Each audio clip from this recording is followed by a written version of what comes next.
Practically speaking, every innovative idea comes with its peculiar challenges. Most times they are unforeseen or never thought of by those who thought of the idea. The birth of the internet about 3 decades ago has transformed our society in exceptional ways by enabling economic growth and providing new means by which people connect, interact, and collaborate with one another. The convergence of components of information and communications technology, ICT, advances in underlying technologies, fueling reduction in costs, suggests that accessing the internet will become increasingly inexpensive and stress-free in Nigeria. The implication is that more and more people in Nigeria and around the globe will continuously engage in cyberspace. As more ideas continue to drive the expansion of the cyberspace for improved advantage and profitability, more surprises are unavoidable. While praising the success of the internet, there's also a challenge in identifying and curbing cyber threats inherent within its sphere. Reports have shown that the internet is being used as a vehicle to carry out criminal activity within and outside Nigeria's borders. These activities adversely affect the country's economy as well as individuals and organizations within Nigeria's physical territorial boundaries in so many ways, such as financial, reputational, security, and privacy perspectives. There are external threat actors such as foreign intelligence agencies, hackers, and other online criminal syndicates that are carrying out their activities. They can even threaten the national security posture, which includes the economic, political, and social fabric of Nigeria. It is against this background that the Federal Republic of Nigeria in 2015 formulated and passed into law the Cyber Crime Act 2015. The policy therefore sets out the strategic intent of the government in mitigating the country's cyber risk exposure by prioritizing our needs while focusing on key areas, curtailing escalation of cyber threats that are inimical to the national security posture and the Nigerian economic well-being. This policy is a vital response element for safeguarding the nation. It helps to enlighten the citizens on the components that are to be used to empower the nation to understand, respond, and collectively deter cyber threat activities. The policy outlines the doctrinal framework and guiding principles for achieving our roadmaps through coordinated efforts of all stakeholders in the country. The Act aims to provide an effective and unified legal, regulatory, and institutional framework for the prohibition, prevention, detection, prosecution, and punishment of cybercrimes in Nigeria, ensure the protection of critical national information infrastructure, and promote cybersecurity and the protection of computer systems and networks, electronic communications, data and computer programs, intellectual property, and privacy rights. Now, for efficient implementation of the Act or the policy, the Cybercrime Advisory Committee, comprising of a representative of 21 ministries, departments, and agencies, that's MDAs.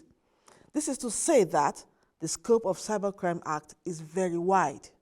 So today on the program, we shall be focusing on an aspect known as the internet fraud, otherwise known as Yahoo Yahoo. I am Lydia Odijoji. Good to have you join us.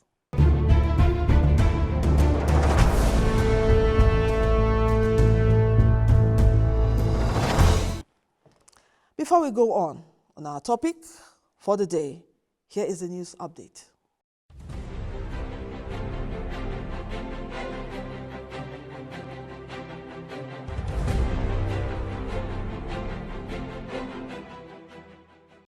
The Director General of the National Institute for Policy and Strategic Studies, Professor Ayo Motayo, has urged participants to act as agents of change.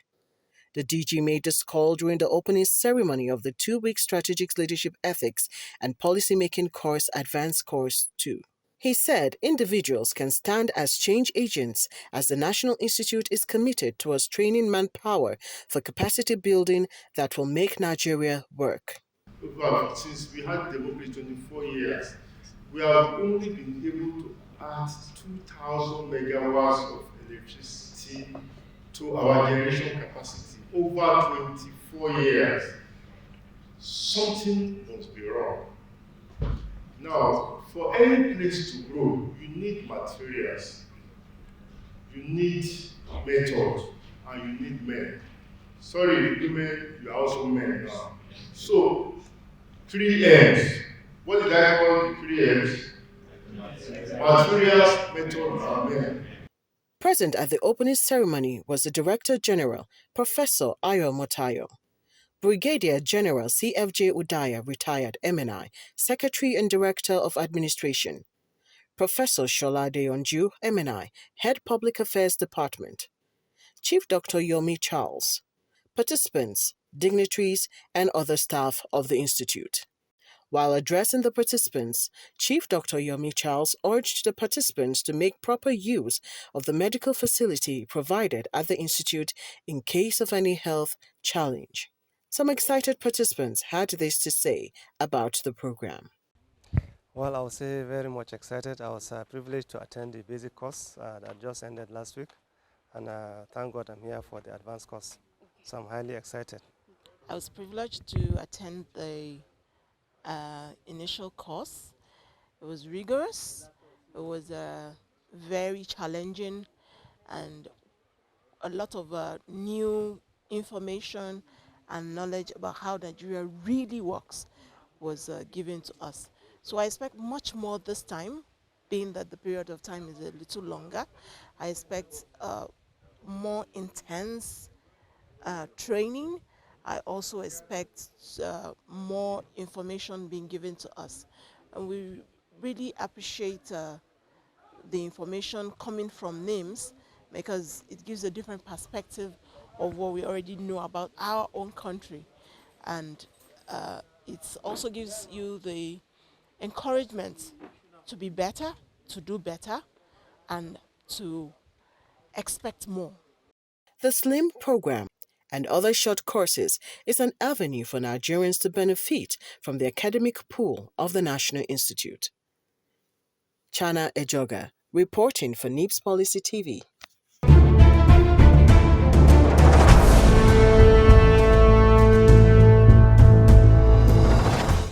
It's new, it's fresh, it's all about policies and strategies. Watch out for NIPSS Policy TV programs on NTA News 24. Tune in on Mondays, Tuesdays, Fridays, and Saturdays, 11 a.m. to 12 p.m. on DSTV Channel 419, GoTV Channel 26, Star Times Channels 101 and 433, and Free TV Channel 703. Miss this and miss out on policies that will affect you and our country. Join us.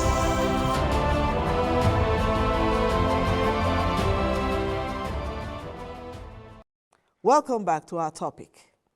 Today on Policy Focus, we will be looking at the level of implementation of the Cybercrime Act 2015 through the lens of internet fraud. We shall be looking at the significant roles of ministries, departments, and agencies in curtailing the menace of internet fraud in Nigeria, especially those critical agencies that form the Cybercrime Advisory Council of Nigeria. Do you know that following the last publication by the Nigeria Interbank Settlement System, PLC, that's NIPSS, banks in Nigeria lost 5.2 billion naira to fraud in 9 months? This is the highest in over 4 years.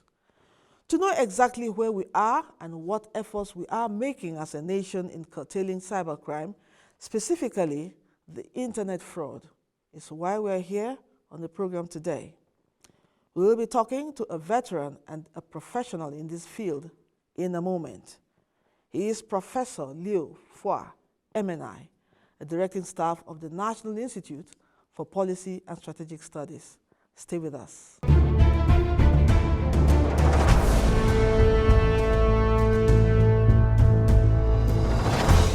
We have now joined our guest, who is Professor Liu Fua, MNI, to talk to us about the Cybercrime Act and also issues surrounding cybercrime in Nigeria. When it comes to cybercrime, what are we dealing with? What is the magnitude of cybercrime in Nigeria?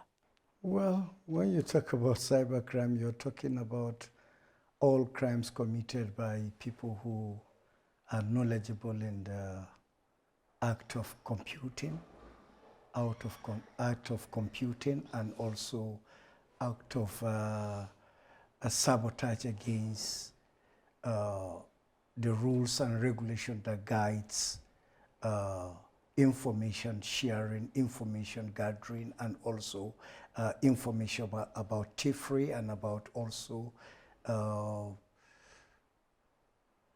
touching the heart and minds of a country's infrastructure that builds its personality. That's just about it. And it has taken ground all over the world today. But fortunately for Nigeria, we've not been able to reach the level to which cybercrime would have affected the country too much. What, in your opinion, is the major driver or trigger of cybercrime in Nigeria that is making it so prevalent in our country?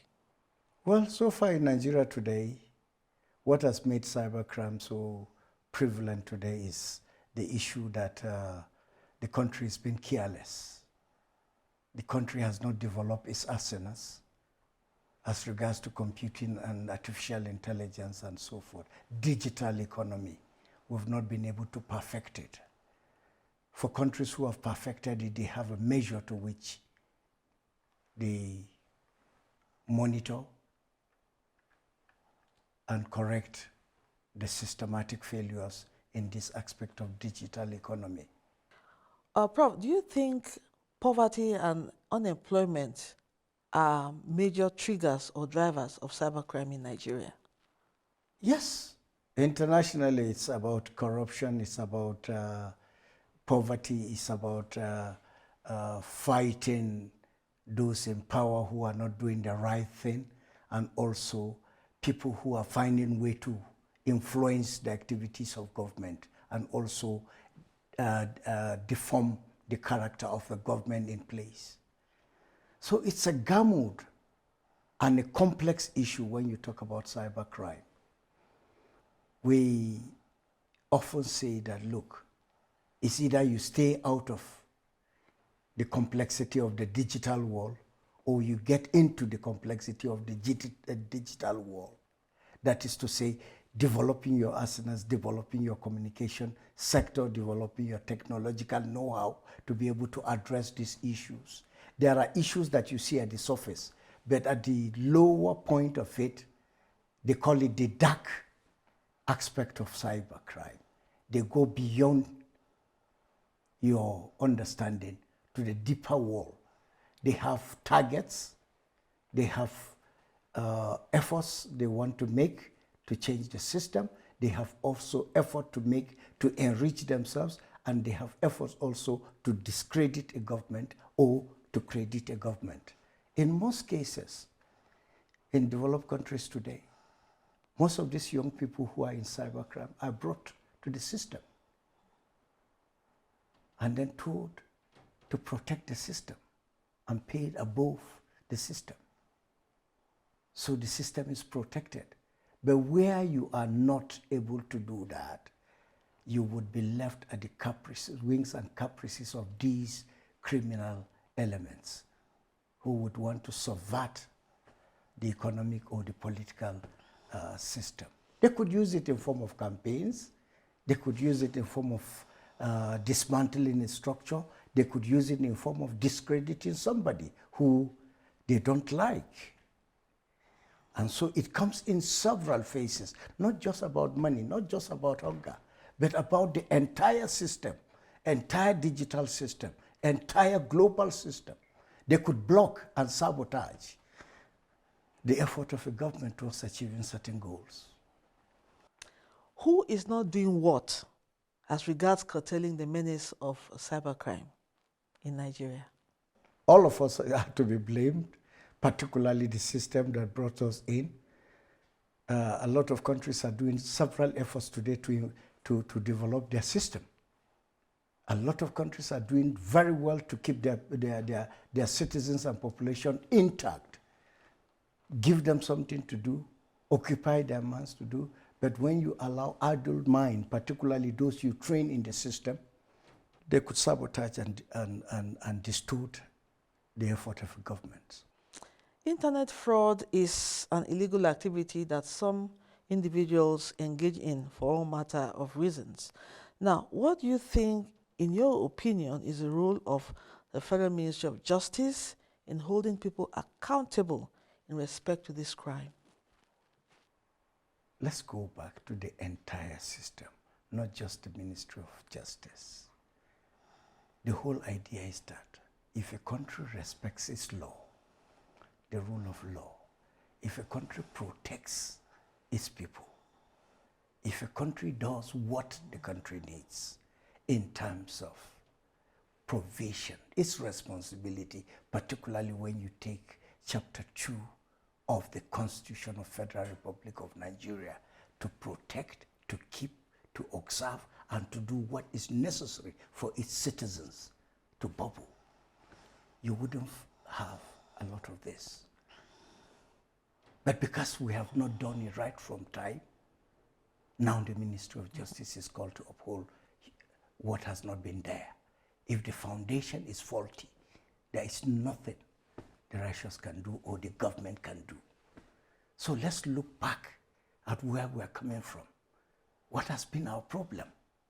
We started with China. We started with India. We started with Malaysia. We started with Indonesia. These are developing worlds. We started with the entire Arab world. They come in here to take medical treatment here. They come in here to take what we have developed in our own economy. But today, they are 100 times far more better than us in terms of all these things. Your child today, let me say our children today in Nigeria are very versatile in the communication and technology. You give a child something today, he dismantles in Nigeria and puts it back. But there is no system that guarantees their support.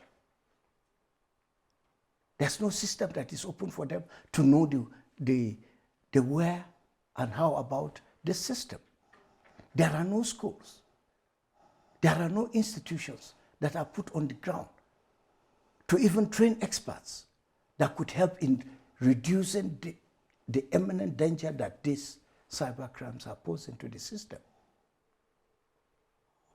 Go to China today. You would see prototypes. Go to Indonesia, go to Malaysia. These are places where the US have put in the production of certain issues. Now, being that financial institutions or rich individuals are major targets by internet fraudsters in Nigeria, what do you think the Federal Ministry of Finance should do to reduce the challenge? Let us control our financial system first. Let us put laws and order in place. Even within the system, we've seen several of our officials that have gotten away with billions and others. We had seen them. If you cannot control the home front, how would you guide the outside position where people are hungry, people are desperate, people want to get rich today? Young men of today, we grew up not knowing such things. Mm-hmm. We went through the university, we're still learning, and We're up to this day, at the age of over 60, we're still learning. Young men today want to make it the first day they get into the state. There are no incentives. There are no provisions to protect these young men. In fact, the country has stopped what we call mentorship. You don't even mentor now. A young man will never come to you to say, teach me how to do this. But he would tell you he has been able to. I went to a school to pay school fees for a young man of not up to 10, 11 years. He's found the act of asking his teachers, borrow me some money, I'll pay you. He goes to collect some money from his classmates. Said he will buy some things for them in Kuru and bring it for a cheaper rate. When has this started? We have several issues where people personalize issues and go into records. Bring out this. These are some sad moments in our growth and development. We need to put sanity. We need to bring back the morals that we were taught during our secondary school days in the early 70s. I left secondary school in 1979. And since after then, I left the university as early as 86, and there were no such crimes. We wrote our PhD thesis without a computer. We used typewriter. 1998, 99, I was defending my thesis from what you call stencil. If you make a mistake, you reprint it. Today, you give a young man in Nigeria. I saw a very pathetic picture. It said, not for invigilators. What is first class? What does that mean? If the invigilators were not there, the phones are there to copy from the phones to answer any question you want. They are so knowledgeable in this thing that they can run a system. When we talk about the financial sector, we are just talking about one aspect, although vital, but other aspects are more vital than the financial sector. If we bring back our morals and we teach our sons how to use this thing effectively, we will be creative in what we do, innovative in what we do.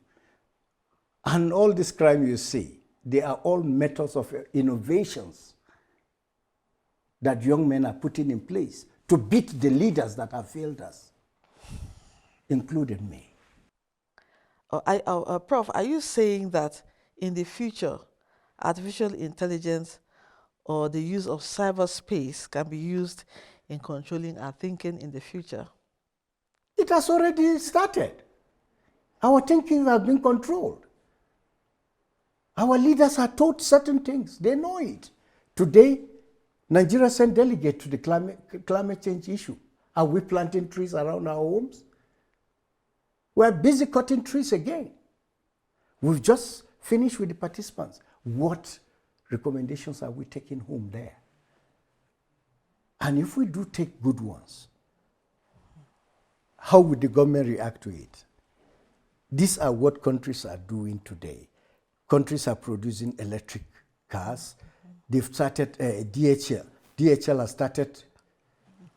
has started running an aeroplane that takes things to deliver by electricity. People are talking about how we can move faster on water. People are creating drainage pathways in their country through waterways so that we can reduce emission. We are not doing anything. Some parts of the country have been submerged. Kenya and other African countries are suffering the brunt of this flood. What effort are we doing to mitigate all these things? People are using this same cyber thing to control and to weather through the storm to see what is going to happen tomorrow. We are far from being there. Is there any specific role that the Central Bank of Nigeria has to undertake that it had not been doing in the past to curtail the challenge of internet fraud? You see, the central bank has been given its role and mandate. It's a banker of the bankers. It's supposed to chunk out policies to guide the banks and not to come out with its own internal policies like, okay, we want, the central bank was dabbling into agriculture, was producing rice for masses. The central bank was in almost all the industries and so forth. That's not their role. I think the system owners should go back to the table, look at the role of the CBN as banker of the bankers, and put restriction on their roles, and also expand, and also probably train some of these bankers. We have seen good banking system in other parts of the world. Send them there, train them. Let them see what the role of a central bank is. The governor of the central bank is supposed to be independent. He's supposed to develop programs and policies that central bank would do in alleviating the problem of banks in Nigeria, not the problem of Nigerian whatever sector. Those economic and political sectors should be left on their own. The central bank should do whatever it can do to bring our resources, like we used to do in the 70s, parity with pounds, parity with dollar. There was a time Nigerian currency was much better than a pound. Dollar, yes. There was a time the currencies were equal. The name does not really matter. But the trained people matter. The policy analysts in the banks matter. The restriction on CBN to just be guided by its rules and regulation should be put in place. And whatever mechanism are done, they should be adhered to. But today, if you tell me the role of CBN, 1 to 10, I'll tell you the CBN is like number 4 in 4 grading. It's not doing well. And I'm not sure that the CBN would do well if they did not remove the hands of some of our leaders who are trading with our monies. Some of the families of the rich people we know in this country, I will not call names, they are the ones siphoning Nigerian forex for you to change at that rate. And wherever they will go with that money, I don't know. People have not learned lesson. They die and leave that money. I have a good friend who served as NNPC boss for over 8 years, left to, OPEC, served as Secretary General for several years. On return home to rest, just 1 hour, 2 hours he died. We should learn lesson. Now, with all the knowledge you've garnered in the past or gathered in the past, what would be your recommendations or the way forward in curtailing cybercrime in our country? 1, remove it from the hands of those that have been running the system for several years. Bring in technocrats. Go in and look for several examples. It's open everywhere. The Western world is open. The China is open. And every part of the world is open through technology today. If we open our space for better technology, create institutions that could help in running this, trained young men who are all in this area. I told you, like I started from the beginning, we have able hands. We have young men who are versatile in this. We have institutions that are put for that, but they are not being equipped. We cannot even be proud of anything that we are producing today as a system. We have the aviation industry, which is left. We can't even run an aviation industry. Ethiopia came in here and learned from us. Ethiopia is the second or the third largest aviation sector today. Go to Qatar, is the sixth, in fact the first and the sixth time winner of international aviation. These are all technological aspects. You use them. We have the Ministry of Aviation, we have the School of whatever, we have Science, Tech and that, we have Naseni, we have all these things in place. Just give them the wherewithal and open your minds to this, and we'll be where we want to be.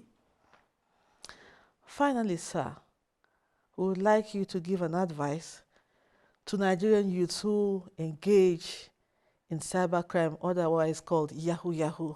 Please advise them. Honestly, they are forced into it. I wouldn't blame them. But I would caution that they should trade with care. The system is becoming more complicated. They should strive to be who they are. The Yahoo Yahoo thing will stop when the system is working well, and they'll find themselves 20 years back. And they will regret that, because a system put in place today will not allow you to run that aspect of your life. No matter how long it takes, the system will catch up with them.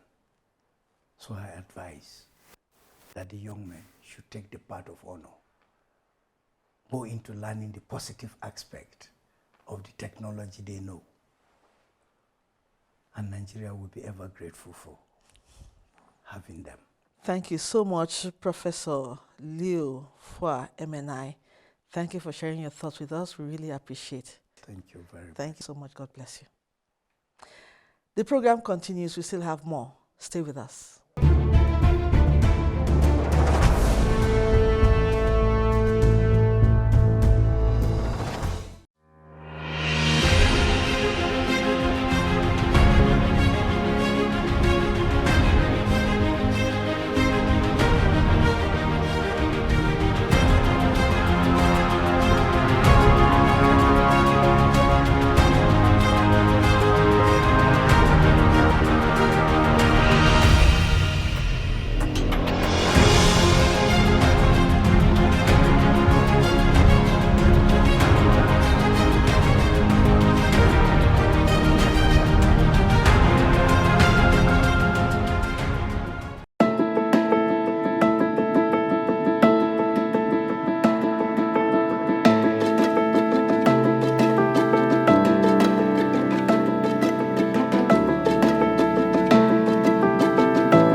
Means different to different people.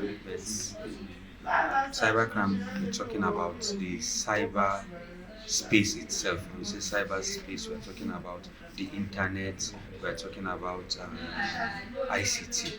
So we're talking about, when we talk about cybercrime, we're looking at how people use information technology to perpetrate different kind of crime. The crime can be financial crime, the crime can be warfare, it can be attacking government database and so forth and so forth. The easiest and common one that's come to play is economic cyber crime. Cybercrime, it's a global phenomenon.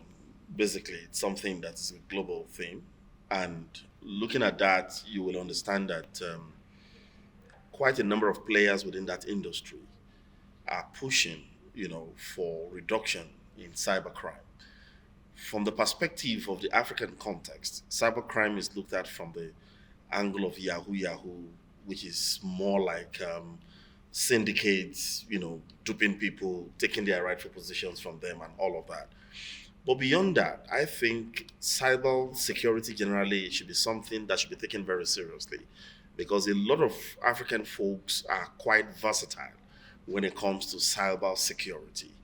How to convert that cyber security to something very gainful that can advance the progress of a nation, it should be our focus, instead of the cyber crime, where you have to break into people's accounts, you have to break into people's websites and then, manipulate the whole system from the back end and then steal away data or steal away their money.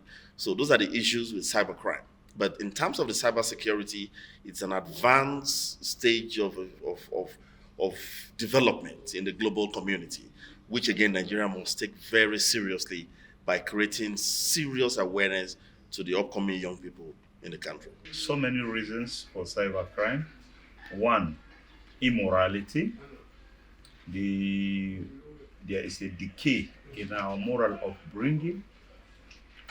Children of nowadays don't want to have commitments to hard job that will earn them things for themselves. They like cheap way of earning a living. The lack of religious commitments. Then poverty sometimes can also lead to that. The world has changed, whereby those that have the opportunity usually take all. Then quick to become rich syndrome is also another factor that leads to cybercrime. Cybercrime should not be justified, should not be encouraged, and should not be. But it's common because of greed. People want to get wealthy illegally, so people resort to cybercrime. And these are just the easiest and the simplest reason why people don't do cybercrime. Actually, cybercrime is a very, very bad issue because here they make people to scrape their what they have at hand. Some even end up don't have anything doing, any capital at hand to start any business again because of them. And these people, most of them is lack of something doing. Most of them, they are graduates, and some of them here, they don't want to even do hard work to get something of their own. And here, some of them is because of their laziness. Some have the capacity to do it, but some don't even have anything because they are struggling to have from hand to mouth. So what I'm thinking here is that whether government should do something about the cybercrime, because most of the people that these people do here now, some of them, they don't have anything doing. Some of them, they are even committing suicide because of these people. Cybercrime is the act or the crime of raping people more their hard-earned money using the internet or using the electronic means. You steal people money from their account without them knowing, being like going under fake identity or impersonating, and it's a very bad thing. So people end up losing their psychological mindset as a result of that, because you save that money for something very important, and somebody will just come out overnight and rip them off their hard-earned money. It's very bad, and I think government should set up an agency to check things, to make things that will, to come up with a solution that will cope up things that will make this kind of crime to extinct and to even cope it to the lowest minimum. And I think government should try and provide youth with work that will make them to get take their mind off those kind of things. So cybercrime is very bad. As for me, Yahoo is very bad. It's not good. For you to take someone's sweat is very bad. At least the government need to do something about it. They need to wake up. If the government are sleeping, right now they have to wake up to help all those small children. I think it's better they find work. They look for work that they can be paying them instead of scamming people. That thing is affecting a lot of Nigeria today. You don't know how to manage. You have money in your account, all of a sudden you just see the money have gone, and it's affecting a lot of people. That's the more reason why government need to look into it. They need to find a solution. They need to work towards it so that we reduce this kind of disastrous act, this kind of loss. You did not plan for it. You have been working for the long. You have been struggling hard to see you achieve what you want. one day someone will just take it away from you. When you carry your green passport, the first way people look at you is, are you a thief? They look at you, are you reliable? You know, but some of us have to keep pushing the narrative that we are not all cyber crime-induced people. We are good people who can also, you know, create good opportunities and add value to the global community.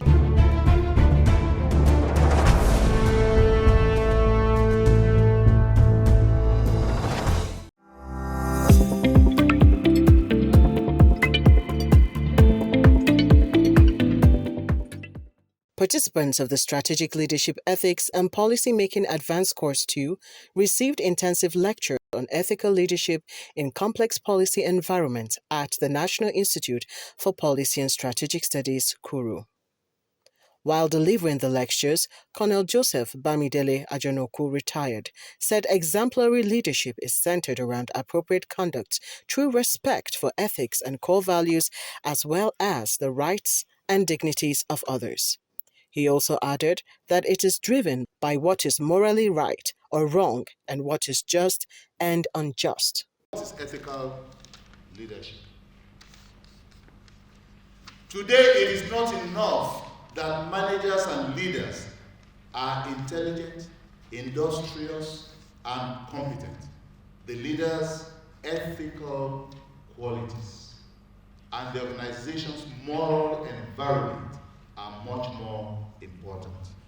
The lecture was interactive as participants raised questions during the session. That is strictly to how it's supposed Without to being be. told. Yes. If the execution of your role leads to negative consequences, is it still So, integrity? is there any organization that gives a negative consequence as leadership role? I don't think so. Integrity, in my own view, is defined as doing what is ethically and morally right without being coerced or forced to do so. Course participants also spoke about the importance of the lectures. NIPSS is a very fantastic institution. I feel great. I also feel honored to be here. What is happening in NIPSS actually is such that you come here to acquire knowledge, wisdom, because we have talented Nigerians who give us ideas on how to make progress in life, building capacity and integrity and moral virtues. I've attended conferences outside this country, but you can't get what you get from NIPSS, from even conferences outside the country. So NIPSS is a very specialized institution, and I'm proud to be here. As it is impacting, and it is changing so many perceptions about leadership, and so on and so forth. Generally, I think NIPSS has been doing very, very well. And of course, I want to thank my organization, the Universal Basic Education Commission, who gave me this opportunity to be here. And the lectures that I'll be receiving thus far have been impacting positively. And it's been helping us to ensure that by the time we get back to our offices, generally, we'll be able to effect positive change in our way of doing things. The lecture is meant to give participants an in-depth understanding of different types of ethics and how to apply them in their daily activities without compromising standards.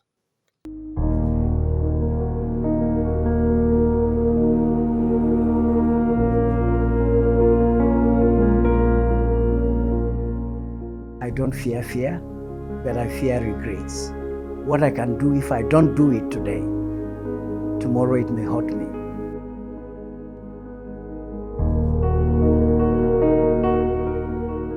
Keep watching. Keep watching. Keep watching NIPSS Policy TV.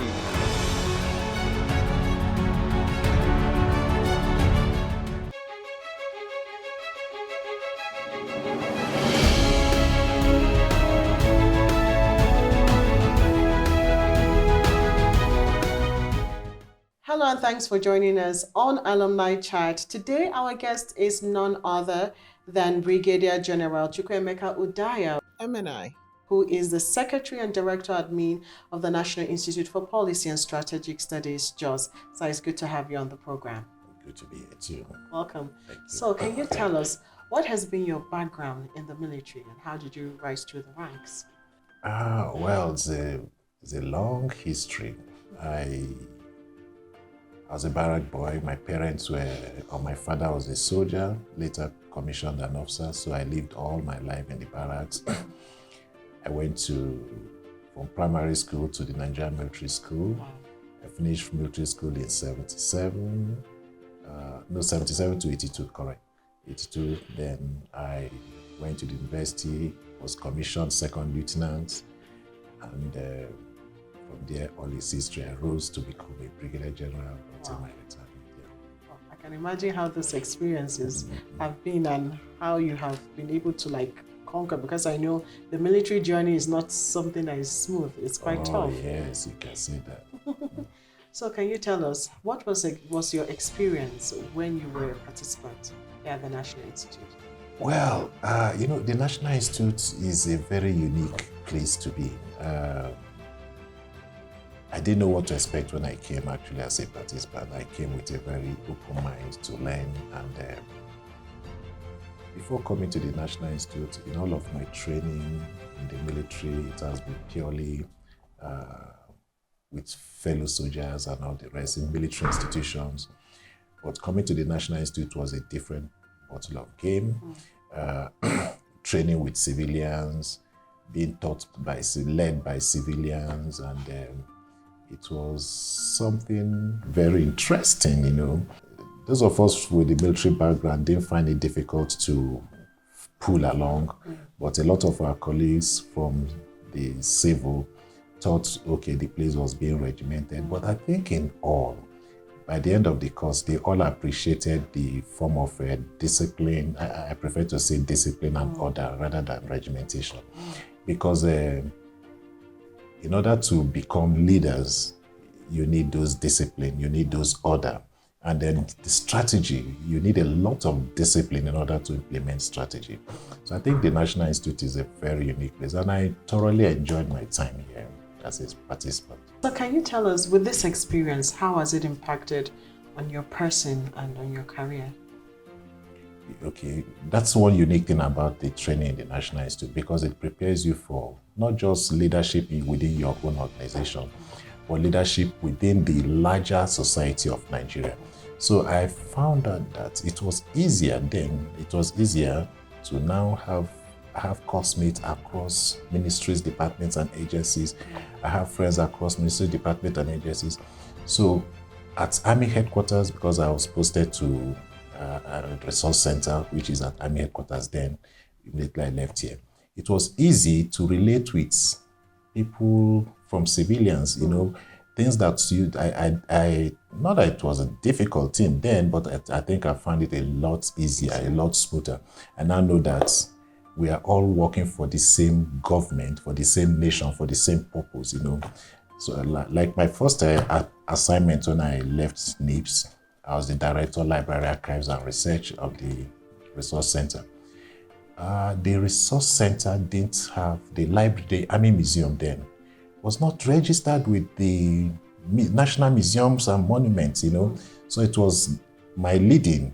I had to approach the Director General of the Museums and Monuments, and that was when the Nigerian Army Museum was registered and brought up. So you can see that unique. It was the training from NIPSS that gave me that leverage to do such things like that. Oh, that's very interesting and good to know. So the NIPSS Policy TV is something that started newly and is the brainchild of the Director General, or rather initiated by him. And so what's your take on that? How would you want the association to contribute to its growth? Okay. Over the years, a lot of policies have been written by the National Institute, developed here at the National Institute, either as participant work or early reports by participants. And we've been having issues about uptake of such policy output from the National Institute. Okay. And over the years, we've been brainstorming on how to get these things done. You know, I told you that Professor Motayo does things in a very uncommon way. Nobody had ever fathomed the idea of a TV. In fact, on a matter of fact, we had a retreat here for, I can't remember the name of the organizations, and they offered us radio and TV license, but we didn't see the use. You know, they offered us on a platter of gold, radio and TV license, we didn't see the use. But he came and he thought that, okay, one of the best ways to ensure that policies from the National Institute is in the front burner, is in the face of policymakers, every day being discussed on national TV. It's in the face of Nigerians, not just policymakers, in the face of Nigerians, was to have a TV. Magical. Under 1 year, the TV is up and running. And I tell you, a lot of people are saying so many wonderful things about the TV. I have friends all over the place. I think the Alumni Association of the National Institute can help sustain this TV because one, a lot of them are occupying very strategic positions in the country. They can come to the National Institute TV to propagate policies from their portfolios, from wherever they are, so that people can get to understand what's happening in their own spheres and all the rest. Aside that, many of them have the resources and the means to support the TV. So that it can expand its reach, expand its coverage, and instead of what we are doing right now, 1 hour daily, we can have 24 hours policy TV running. And I think that would be the most interesting thing that will happen to policy and strategy in Nigeria. You've heard it from the SDA himself. You have to be focused, you have to work hard, and you have to just go through the process. So it's good to have you on Alumni Chat. Thank you for your time. Thank you very much. I appreciate being here. You're welcome. That's all we have today on Alumni Chat. Let's get back to the program for more. The Cybercrime Act 2015 includes black hat hackers, cyber stalkers, cyber terrorists, scammers, individual cybercrimes, organization cybercrimes, property cybercrimes, society cybercrimes, with most common ones as phishing and scam, identity theft, ransomware attack, hacking or misusing computer networks, and the internet fraud, amongst others. We have been able to convey the opinion of our guests on the program to you on the topic. However, experts are calling on all stakeholders involved in curbing the menace to stamp their foot on the ground and make sure cybercrime and related offenses become a thing of the past in our country. That's it on the program. Thank you for watching. I am Lydia Odijochi. See you next time.